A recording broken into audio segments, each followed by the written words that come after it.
Hi! Magandang araw, magandang umaga, magandang gabi, magandang hapon, saang mang panig ng mundo, saang mang bahagi ng Pilipinas, nawa po ay nasa mabuting kalagayan po kayo mga kababayan.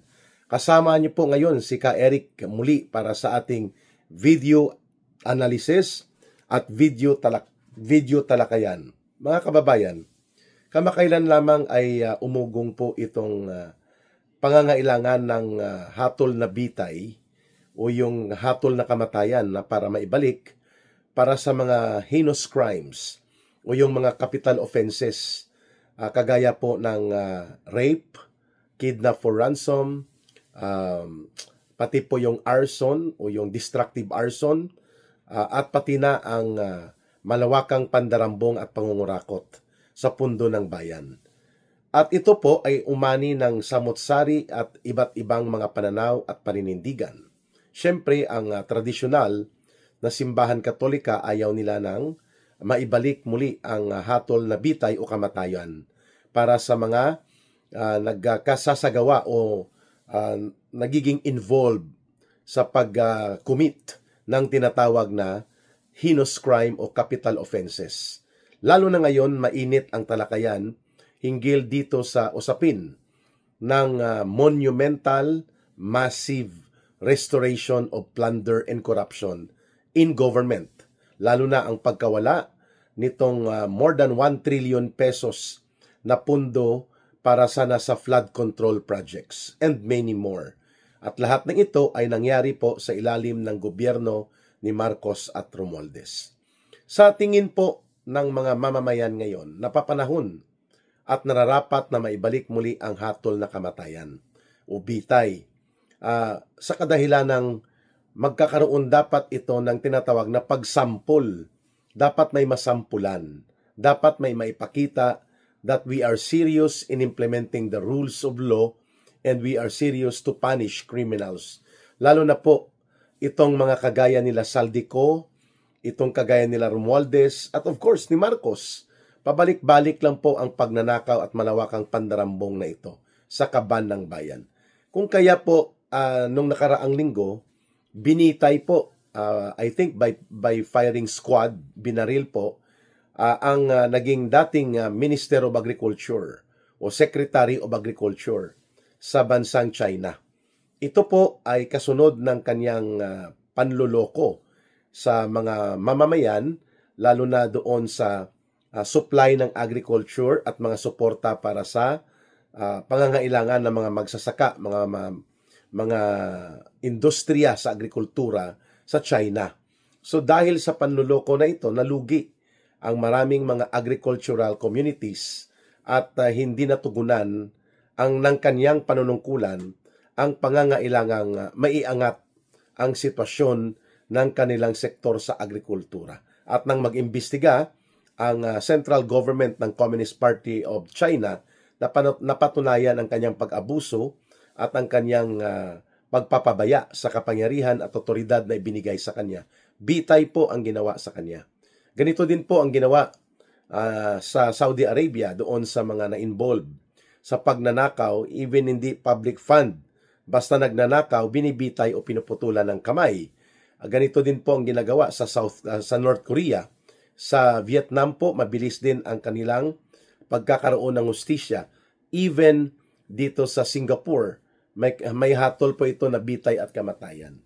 Sa Pilipinas po, napaglalaroan ng mga politiko, ng mga magnanakaw na congressman, ng mga senador na tiwali, at pati na ang mga sindikato at kriminal na nasa DPWH at sa iba't ibang sangay ng gobyerno, at pati ito mga kriminal na contractors.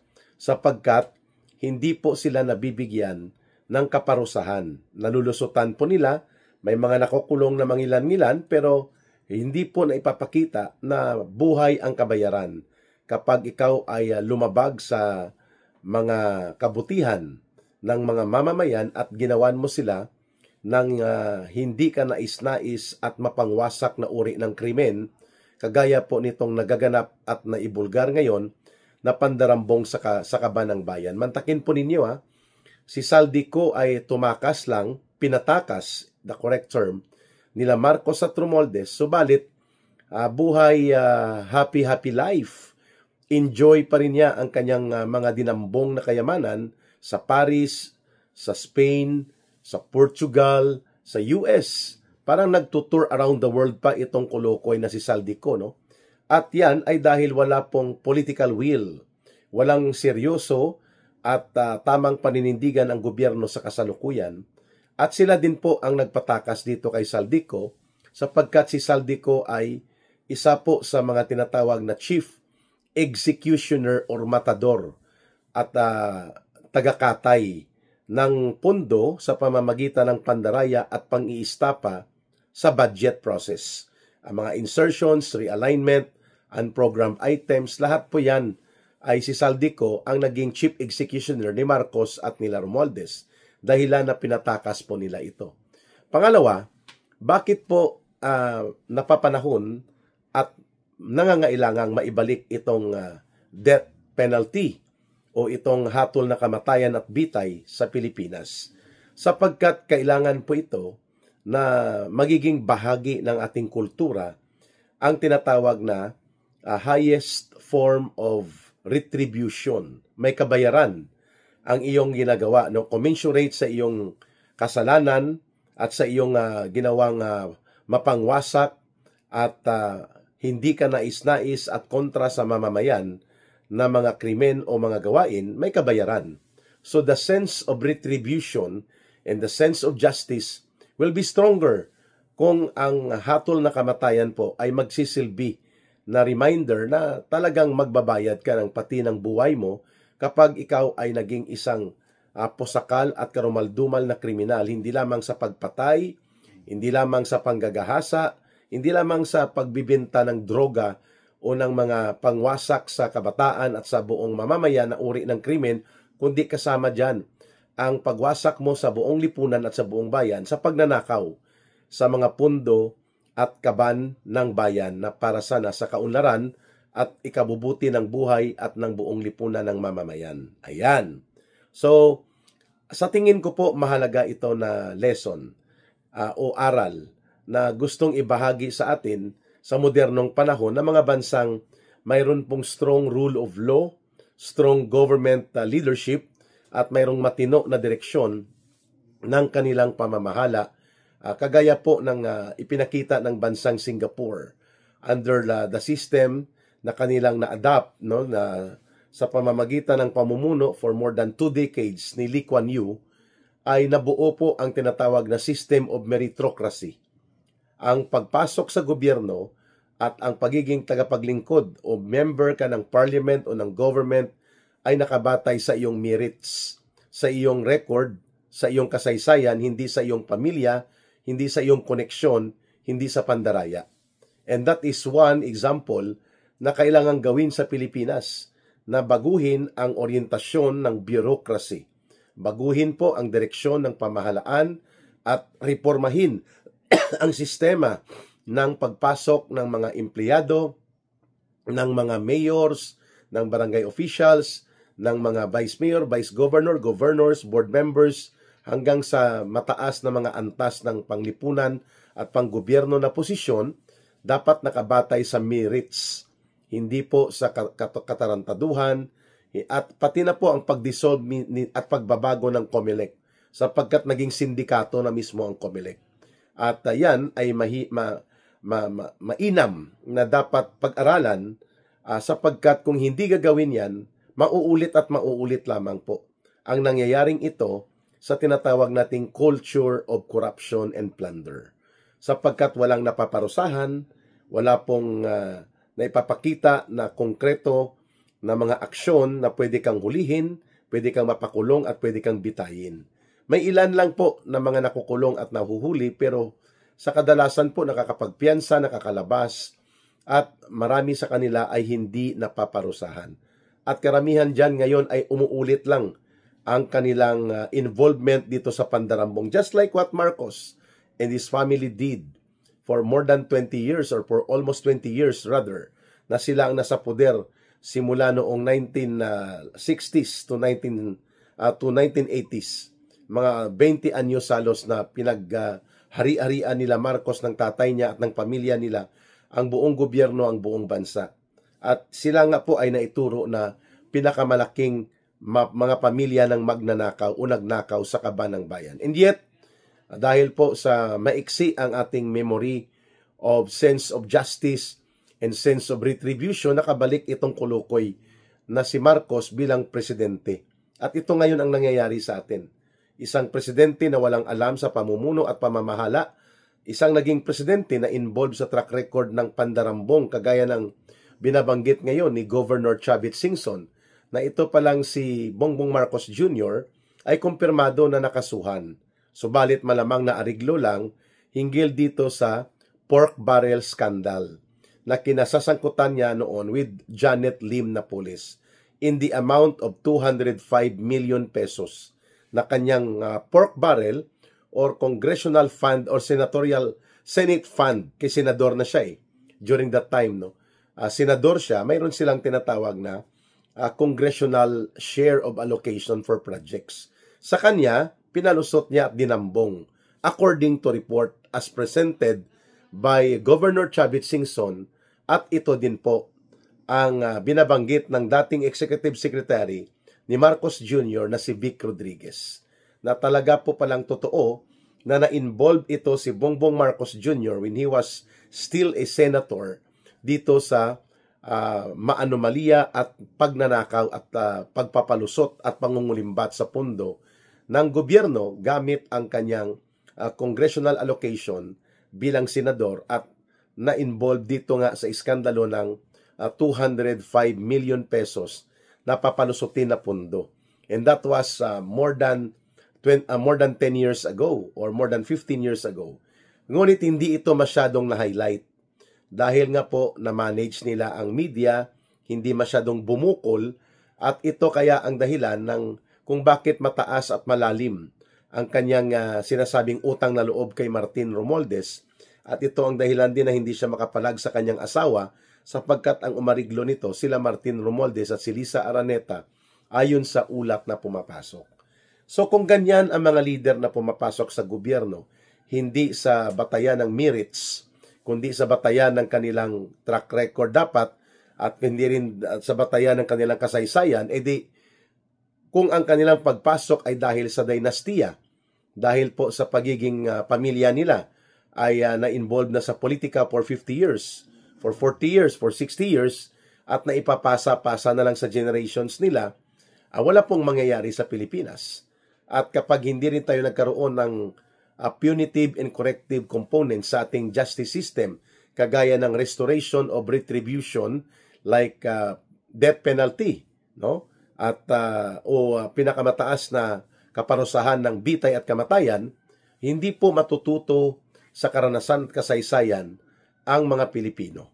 At napakasama po ng imahin ngayon ng gobyerno sapagkat pinanumbalik po ni Marcos Jr. ang ganyang antas ng kabulukan sa ating bayan. Kaya sa ating video analysis na ito, ang kultura ng korupsyon ay kailangan mong putulin at hukayin ang ugat nito. At mangyayari lamang yan kung puputulin at huhukayin ang ugat sa pamamagitan ng pagreforma ng burokrasya. Ang mga tao na may record sa involvement sa krimen ng pagnanakaw, pangungurakot, at hindi maganda at kanais-nais ang track record sa paghawak ng poder at kapangyarihan, pati ang kanilang pamilya ay involved sa ganitong uri ng gawain, ay dapat po hindi basta makakapasok o mabibigyang access na maging bahagi ng gobyerno. Pangalawa, ang lahat ng hiring and positions in government ay dapat nakabatay sa merits, hindi po sa koneksyon, hindi po sa pagiging politiko, at hindi po sa pandaraya at pangungurakot na estilo. At mahalaga po dyan ay yung sinasabi natin na mag-reset ang government. At magagawa lamang yan kung may tamang batas at may tamang magpapatupad. It must always be parallel. May tamang batas at may tamang magpapatupad. Hindi po tayo kulang sa batas. Kulang tayo sa matino na pamumuno at matino na pagpapatupad. Sinubukan po yang gawin ni Pangulong Rodrigo Duterte, subalit 6 years were never enough. Kulang po yan, na mag-build ka ng panibagong sistema at kultura sa gobyerno at babaguhin mo ang sistema ng mga daloy sa proseso ng burokrasya, hiring, and then yung katinuan ng kultura at ng kaisipan at disiplina sa mga empleyado, kawani at opisyal ng gobyerno. It will take siguro mga 15 to 20 years para mo maabot yung overhaul and reset ng buong burokrasya at gobyerno. Kasama diyan ang cultural change at pati na ang pagpapatibay ng kapasidad ng gobyerno na maprotektahan ang sarili niya na ito ay mapasok ng mga magnanakaw, mandarambong, kurakot, bulok, abusado at mga mandaraya at manloloko na mga uri ng mga elemento na gustong gamitin ang poder at kapangyarihan sa gobyerno para magnakaw, magdambong at magpayaman. Yan po ang mga dapat nating tingnan sapagkat umaalingasaw ang kabulukan ng buong gobyerno. Kaya tama lamang ang panawagan na ito na ang punot dulo talaga ng pinagmulan ng krimen sa pandarambong at panunumbalik ng malawakan at malubhang korupsyon si Marcos at Romualdez.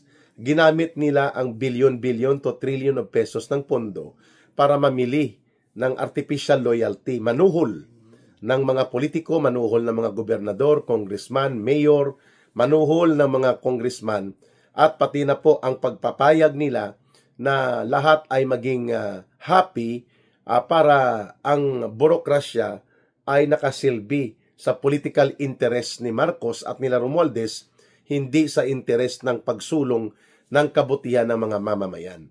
And that is the reason kung bakit nanumbalik ang monumental restoration and institutional and systematic implementation of plunder and corruption. Walang ibang nagpatupad po niya ng pangungurakot na yan kung hindi si Marcos mismo. Malinaw yan mga kababayan. At mangyayari lamang ang reforma, ang pagpapatupad ng sense of retribution and strong justice. Kasama po dyan ang panunumbalik ng hatol ng kamatayan at bitay kung marireforma ang pamunuan ng gobyerno. Masisingil po natin at mahabol at mapaparusahan at mababawi ang mga ninakaw, dinambong na kayamanan nila, kagaya ng ginagawa ngayon ni Saldico na iniinsulto niya ang ating batas at walang respeto sa gobyerno sapagkat siya ay kinonsinti at ginawang halimaw para magkaroon ng malawakang pagnanakaw at lahat sila nakinabang itong mga gang and sindikato na inalagaan ni Marcos at nila Romualdez sa loob ng Kongreso at pati na sa DPWH at ang mga barkada nilang sindikato at kriminal na mga contractors.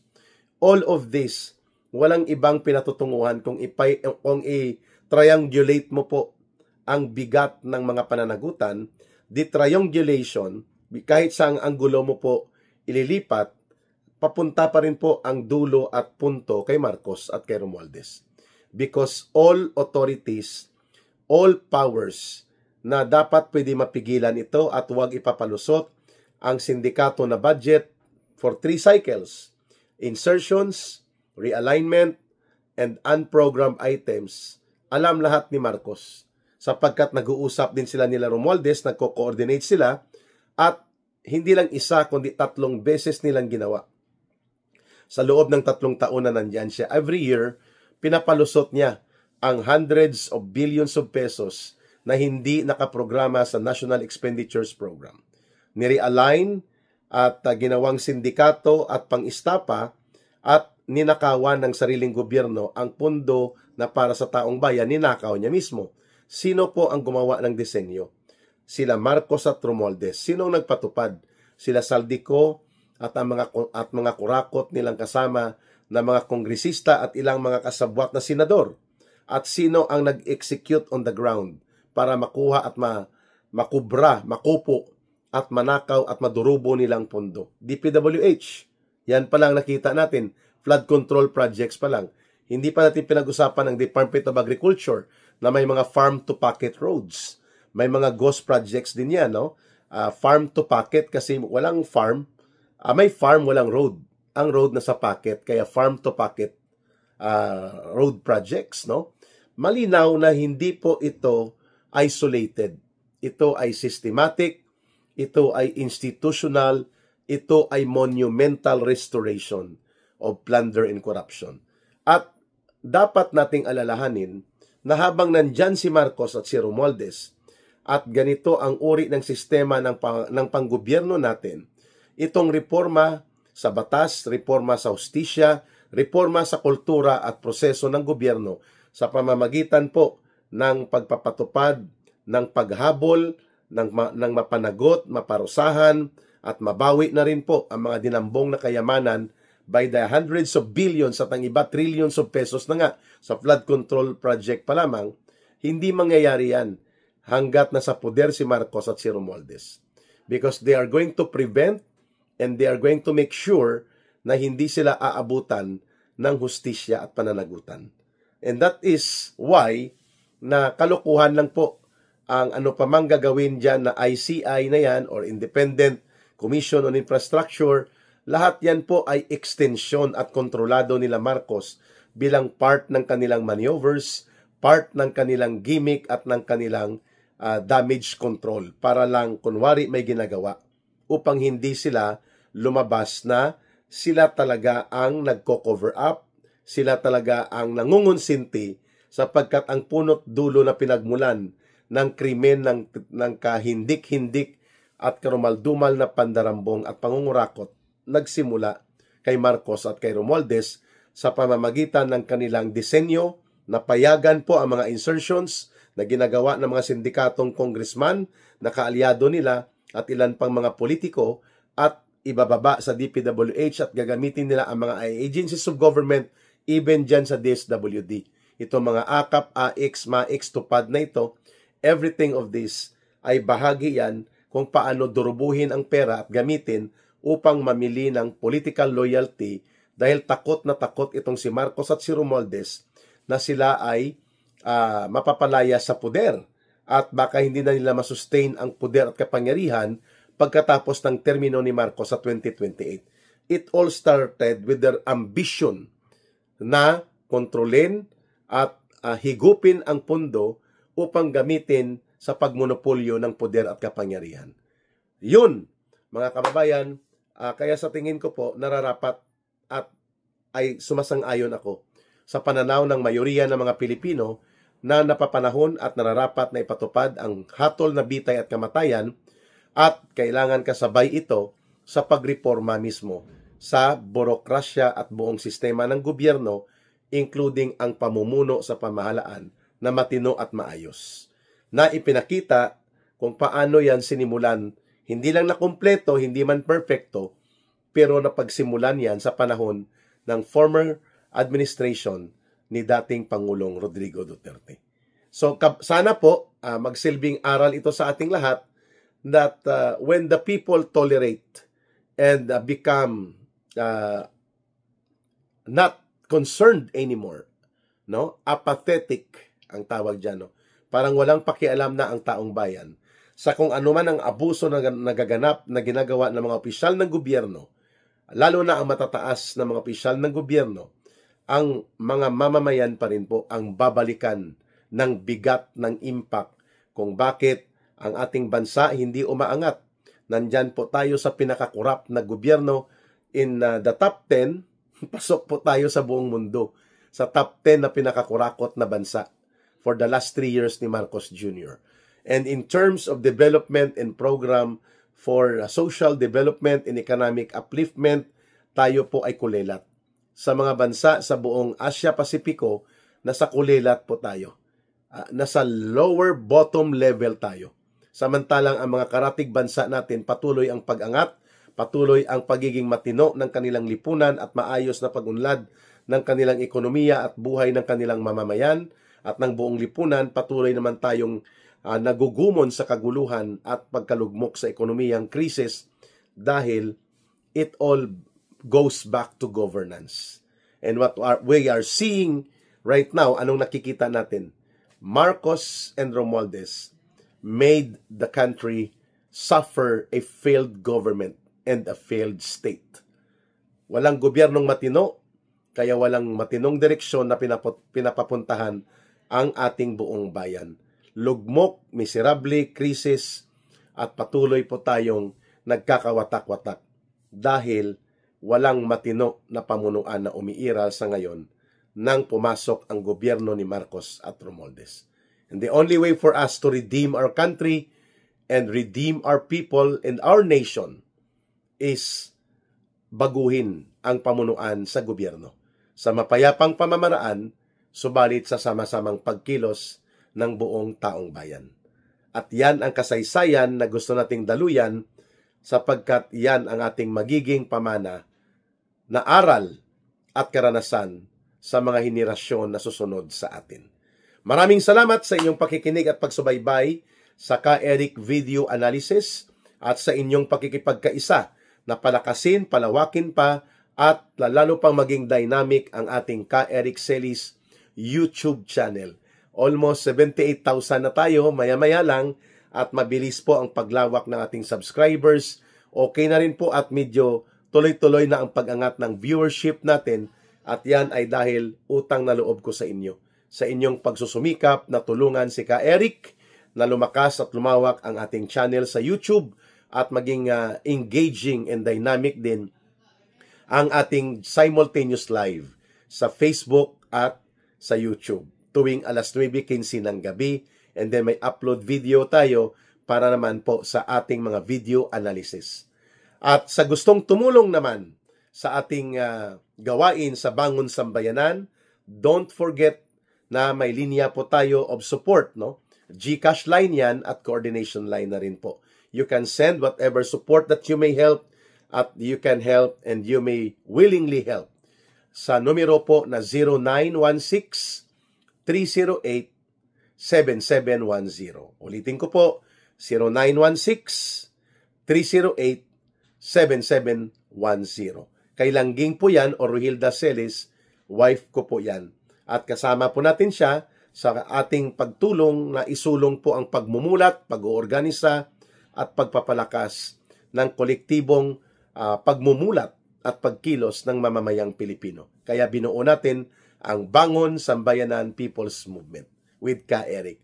Mabuhay po kayo. Maraming salamat sa inyong pagtangkilik at pagsuporta. At mahalin natin palagi sa ating kaisipan at damdamin ang bansang Pilipinas, sapagkat walang ibang magmamahal nito kundi tayo ring mga Pilipino. Para sa Diyos at sa Pilipinas nating mahal, mabuhay ang sambayanang Pilipino. May God bless everyone, and may Allah will be with those who are Muslim brothers and sisters. Bye for now. See you again in the next video sharing and video analysis, and in the next live stream of Ka-Eric. Bye!